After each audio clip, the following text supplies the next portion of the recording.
Have you ever found yourself in recent years playing a game and feeling empty? Okay, that's a bit dark.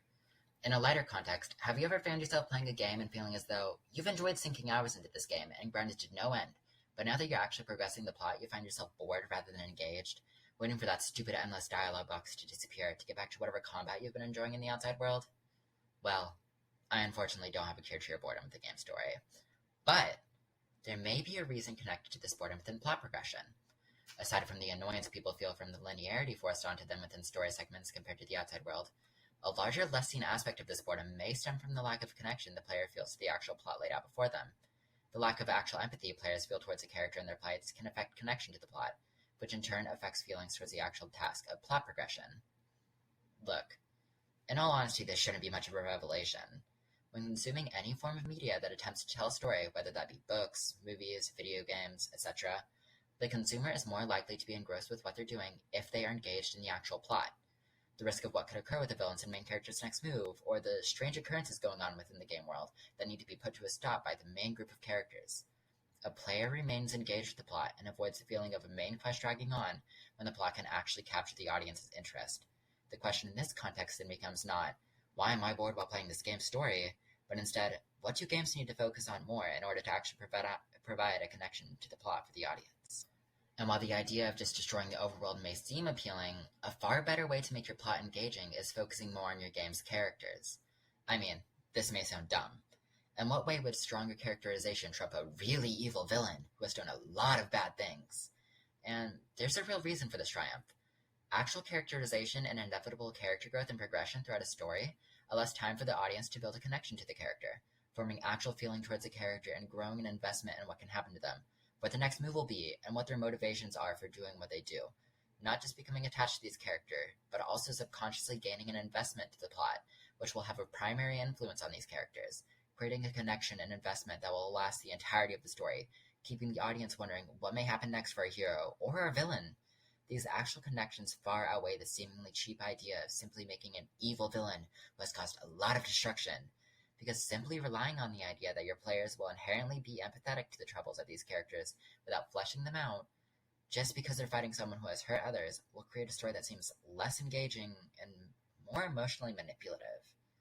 Providing no actual context to a character's situation and just making the claim that their situation is bad and this guy is really bad creates a hollow story that people are going to have trouble connecting with, having no real reason to invest themselves in the character's situation other than the idea that you should be sympathetic for someone you don't know. And while it might be fun to assume that now that there's a clearer way to make more people connect to the plot through focusing on character, that isn't really the only issue. It's also important to understand how to properly focus on a character and make them relatable and likable and so totally lovable and amazing. Character writing is, however, a really lengthy subject with a ton of ins and outs that work for some and don't work for others. So I'm just going to stick to a few simple writing mainstays and examine why they're mainstays and explain why they work sometimes and why they don't work others. Because again, writing is complicated and can never be solely stated as being a good trope or a bad one. For starters, let's keep it light and talk about death. A mainstay in any form of storytelling, writers love killing their characters off, wishing to make the player feel upset over the loss of someone who had a significant place in the plot. The only issue is that while this can work, in recent years it's harder to pull off. Many people have grown used to the killing off of characters, making many deaths in games feel less impactful and more cheap. So then, how can you go about making your character death the former rather than the latter? Well, that's easy. Make the person you're killing off an actual character. What I mean is, a character with only a few moments of screen time, who we know little to nothing about dying, leaves no emotional impact on the crowd. Why should they care about this person dying? They didn't know them, and what they did know about them was so bare bones they had nothing to latch onto. No actual reason to care about why this person died. But, if we were to spend time developing a character, building them up as someone the audience would care about, with goals your audience can clearly see and therefore support, creating a sort of character arc for them, only to then cut that arc short, killing that person off, letting your audience know that despite everything that this person has worked for, to the villain, their life meant nothing. Now, that would give you an emotional impact. Not only would people then be upset over this character dying that they had formed some sort of bond with, but now they have an actual reason to dislike the villain, not for killing a random villager number 32 you didn't know, but by killing a character they were attached to. bonus hurt points if you can manage to set up a character arc for this person, leaving it intentionally unfulfilled, just so the audience can be left knowing this character died achieving nothing while working super hard. That is primarily the best way to make a character death work, and there is evidence of this. I mean, look at the difference in impact between Naru's death and Ori and the Blind Forest. A death taking place in the opening where you see the character for upwards of 5 whole minutes before her almost immediate death. There is no impact here, and she's barely referenced after this occurrence. There is no reason to care for what has happened, and you continue the game feeling nothing for what had occurred. Now compare this to Aura's death in Final Fantasy VII, a death that is still referenced today because, despite looking silly compared to modern standards, it was a huge change. She had been there for almost the entire game and had also been a main party member. Not only do you feel her loss impact the story, her death leaving the team feeling empty, but also you feel her loss in gameplay, no longer being able to rely on her for heals. There is no way this death could be considered meaningless after such a huge change. The difference between these two deaths is very noticeable, not just for genre's sake, but based on how they built these two characters up. One was only given a few minutes to shine before being killed off, leaving less of an impact on the player, and seemingly the main character, who doesn't seem to have any sort of Naru mention till the ending. The other dies halfway into your playthrough, giving you both more time to rely on her emotionally, as well as in gameplay. Taking her away left an impression on the player, changing the tone of the game and forcing them to deal with the sense of loss. Another weird cliche in games that again isn't handled wrong but can be handled better is romance. And don't come at me for this, because yes, it can be cute. But I think we should all be willing to admit that within video game stories, romance within the plot has the actual worst pacing on planet Earth. Always happening too quick, making the romance feel unauthentic, or being pushed off to the very end of the game, where they dogpile you with all the romantic interactions at the end, after only lightly hinting at it early. Again, making it feel kind of rushed. I mean, I don't know, is that just me being annoying at all the straight romance in games and little to no queer romance to be found in them, which is frustrating as a gay person? I mean, probably. But for now, I'm going to keep up with the idea that it's an issue everyone sees, and that I'm not delusional in seeing things that everyone else deems an amazing romance as rushed. So, when trying to find a good way to properly pace romance in a game, there's a very easy way to do it. Don't. And that's not me being dramatic or anything. The best way to pace your romance in a game is to make sure you aren't the one pacing it, because regardless of how you view it, the way you pace your writing is never going to live up to everyone's standards, so make them do it themselves.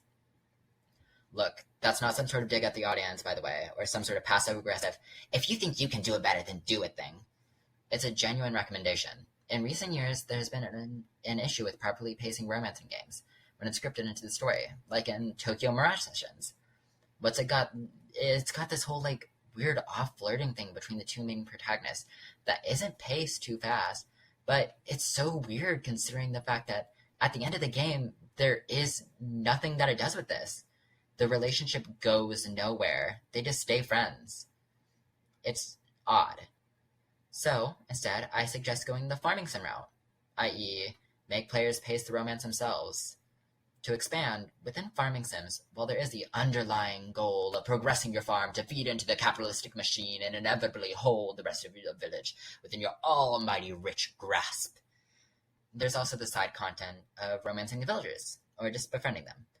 Romance is not a central focus by any means, but it is there and can only develop based on player choice and how players gift and interact with villagers. Within this context, they can pace romance as they see fit.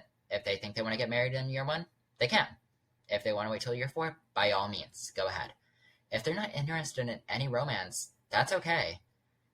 The pacing is completely up to the player, and whatever set gift-giving gimlets there are. The main point is that in this way, you aren't worrying about how early you're going to introduce romance between characters A and B to the plot.